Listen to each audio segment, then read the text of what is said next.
মুহররম শব্দের অর্থ হলো সম্মানিত। মুহররম মানে কি? সম্মানিত। এর মানে হলো এই মাসটা সম্মানিত মাস, এই মাসটা সম্মানিত মাস। সম্মানিত মাস মূলত কয়টা যেন? 4টা। এর মধ্যে 3টা ধারাবাহিক 3টার শেষটা এটা, জিলকদ, জিলহজ, মুহররম। এই ধারাবাহিক 3টার শেষ। আরেকটা কোনটা? রজব, রমজানের আগের মাসের আগের মাস। তো এই মুহররম সম্মানিত মাসগুলোর মধ্যে আবার সবচেয়ে সম্মানিত যেটা শুরু হলো।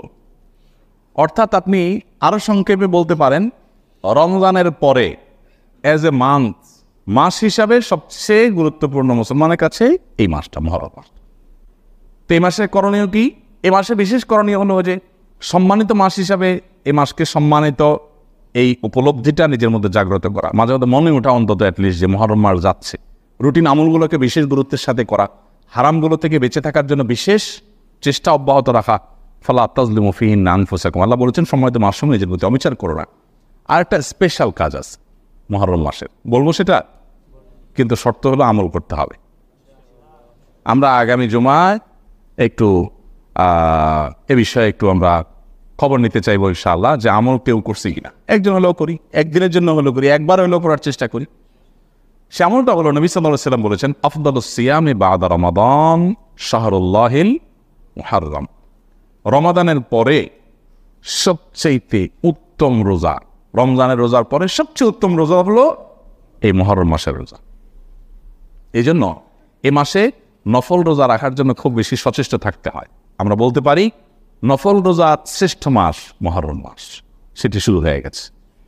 গরমের দিন এখন অনেক বড়, রাতটা একটু ছোট। এই বড় দিনে রোজা রাখতে একটু কষ্ট হয়, আবার গরমের তীব্রতা আছে।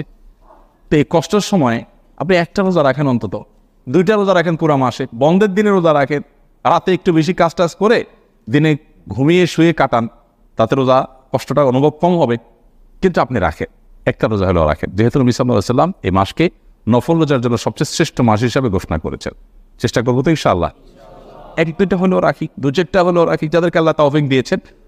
এই মহান মাস উপলক্ষে আমরা একটা রোজা রাখবো। আল্লাহ আমাকে, আপনাকে, আমার সবাইকে আমল করার তৌফিক দান। তাহলে মুহররম মাসের প্রধান এবং মূল বিশেষ আমল হলো নফল রোজার মাস এটা, অতএব আমরা নফল রোজা রাখার চেষ্টা করবো। আল্লাহ আমাদেরকে সে তৌফিক দান করুন। এছাড়া আরেকটা গুরুত্বপূর্ণ বিষয় হলো মুহররম মাসের একটা দিন আছে বিশেষ তাৎপর্যপূর্ণ দিন, সেটার নাম কোনটা? আশুরা। আশুরা হলো 10 মুহররম। এই আশুরার দিনটির কারণেও মুহররমের বিশেষ মর্যাদা এবং তাৎপর্য আছে। আশুরার তাৎপর্যের মূল কারণ কি আমরা প্রতি বছরই আলোচনা করি, এটা রুটিন আমাদের আলোচনা। মুহররম মাসের আশুরার দিনটা তাৎপর্যপূর্ণ দিন কেন? কারণ এদিনে মুসা আলাইহিস সালামকে আল্লাহ সুবহানাহু ওয়া তাআলা মুক্তি দিয়েছেন ফেরাউনের বিপরীতে। আমাদের তো সবার বলতে পারার কথা ছিল, এটা আমরা প্রতি বছর আলোচনা করি। অন্য অনেক মসজিদে আছে বা অনেক জায়গায় আছে, হয়তো আলোচনা এত বিষয় না, আমরা তো নিয়ম করে এটা প্রতি বছরই আলোচনা করি, সময় আসলে আপনাদেরকে স্মরণ করে। আশুরা আসলেই একজন ইমানদারের মাথায় চলে আসবে মুসা আলাইহিস সালামের বিজয়ের ঘটনা, কারণ সেই কারণেই আশুরার এই দিনটি তাৎপর্যপূর্ণ। কিন্তু একই দিনে একটা নির্মম মর্মান্তিক বেদনাদায়ক ঘটনাও ঘটেছে, সেটা কারবালার ঘটনা। মুহাম্মদ সাল্লাল্লাহু আলাইহি ওয়াসাল্লাম, আমাদের প্রিয় নবী সাল্লাল্লাহু আলাইহি ওয়াসাল্লাম প্রিয় দৌহিত্র, আমাদের কলিজার টুকরা হুসাইন রাদিয়াল্লাহু তাআলা আনহুকে নির্মমভাবে সেখানে অত্যাচারী জালেম পাপিষ্ঠরা তাকে তার সপরিবারে তাকে হত্যা করেছে। এই ঘটনাও এই আশুরার দিনে ঘটেছে। তো আশুরা মানে আমরা সাধারণত কারবালা জানি, যদিও আশুরার ঘটনার সাথে তাৎপর্যটা কারবালার সাথে নয়, মূল তাৎপর্যটা হলো কোন ঘটনার সাথে? মুসা আলাইহিস সালামের বিজয়ের সাথে। তো সেটা ইনশাআল্লাহ আমরা নবী সাল্লাল্লাহু আলাইহি ওয়াসাল্লামের বাতানো সুন্নাহ অনুযায়ী নফল রোজা রাখার মাধ্যমে উদযাপন করব। আমাদেরকে আশুরা পালন করতে হবে নফল রোজা রাখার মাধ্যমে। আশুরা রোজা রাখলে 1 বছরের পূর্বের গুনাহ আল্লাহ তাআলা মাফ করে দেন। এবং নবী সাল্লাল্লাহু আলাইহি ওয়াসাল্লাম রমজানের রোজা যখন ফরজ হয়নি, দ্বিতীয় হিজরিতে রমজান রোজা ফরজ হয়েছে, তার আগ পর্যন্ত নবী করিম সাল্লাল্লাহু আলাইহি ওয়াসাল্লাম আশুরা রোজাটা কম্পালসারি রাখতেন প্রতি বছর। রমজান রোজা ফরজ হওয়ার পর এরপর বলছেন আশুরা রোজা যার মনে চায় রাখো, যার মনে চায় না রাখো, এটা ফরজ নাই, এটা এখন নফল বা সুন্নাহ হয়ে গেছে। তো যাই হোক, সে আশুরার কারণেও এই মুহররম মাসের কি আছে? ফজিলত এবং বৈশিষ্ট্য আছে। আর একটা কথা শুধু বলতে চাই, সেটা হলো এই যে নতুন বছর শুরু হলো, এটা কোন বর্ষ, কোন সন? আমি সনের সংখ্যা জানতে চাই না, দুঃখিত, আমার প্রশ্ন হয়তো করা হয় নাই। মানে এই সনটার নাম কি সন? আলহামদুলিল্লাহ, হিজরি সন। এটা কি অ্যারাবিয়ান সন? অ্যারাবিয়ান সন না? দুই দল হয়ে গেছে মনে হচ্ছে। হিজরি সন যেটা শুরু হলো, এই সনটা কি অ্যারাবিয়ান সন না?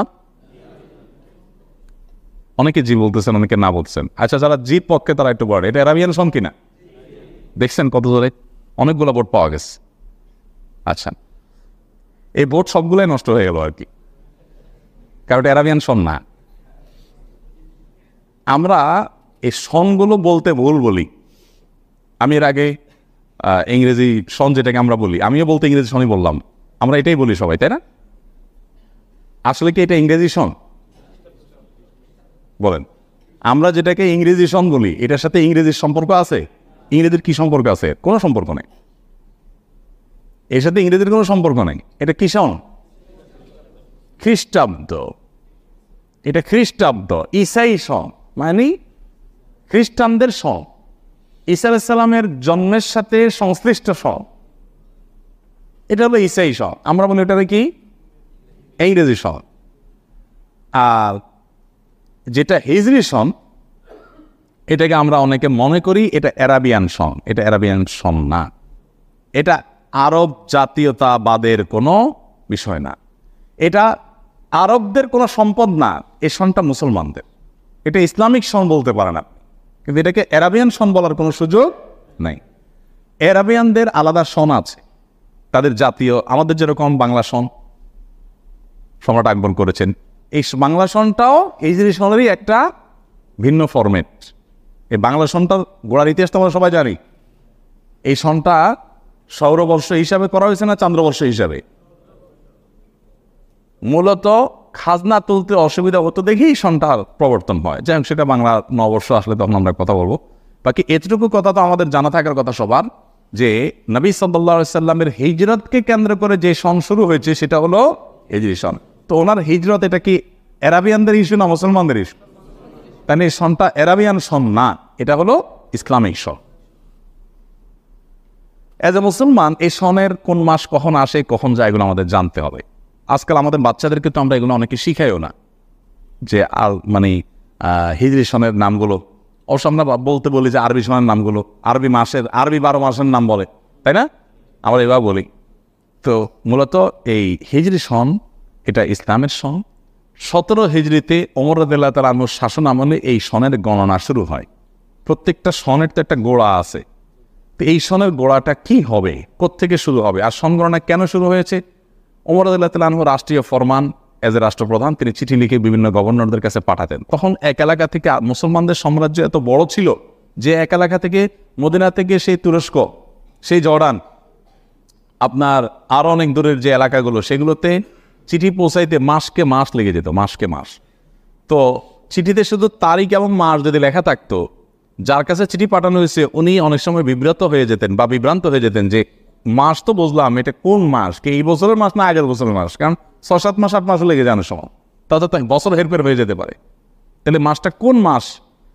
তখন ওনার কাছে বলা হলো যে আসলে বিভিন্ন দায়িত্বশীলরা বললেন যে আসলে এটা নিয়ে আমাদের বিভ্রান্তিতে পড়তে হয়, এই জন্য আপনি একটা সন আবিষ্কার করেন, যেই সনটাও সাথে উল্লেখ থাকবে, আমরা বুঝবো যে এটা এই সনের মাস, এটা ওই সনের মাস। তখন উনি পরামর্শ ডাকলেন সাহাবীদের, সবাই মতামত নিলেন কি করা যায়, কোন ঘটনাকে এক ধরে আমরা সন গণনা শুরু করব। অনেকে বলেছে যে খ্রিস্টানরা যেহেতু ঈসা আলাইহিস সালামের জন্মের দিনটাকে এক ধরে খ্রিস্ট সন শুরু করেছে, ঈসাই সন গণনা শুরু করছে, যেটাকে আমরা ইংরেজি সন বলি, এটা খ্রিস্টানদের সন। আর আমরাও আমাদের নবী মুহাম্মদ সাল্লাল্লাহু আলাইহি সাল্লামের জন্মের দিনকে এক ধরে আমরা শুরু করি। ওমর রাদিয়াল্লাহু তাআলার কাছে বিষয়টা পছন্দ হয় না, আমরা ওদের অনুসরণ কেন করতে চাও? তাহলে কেউ কেউ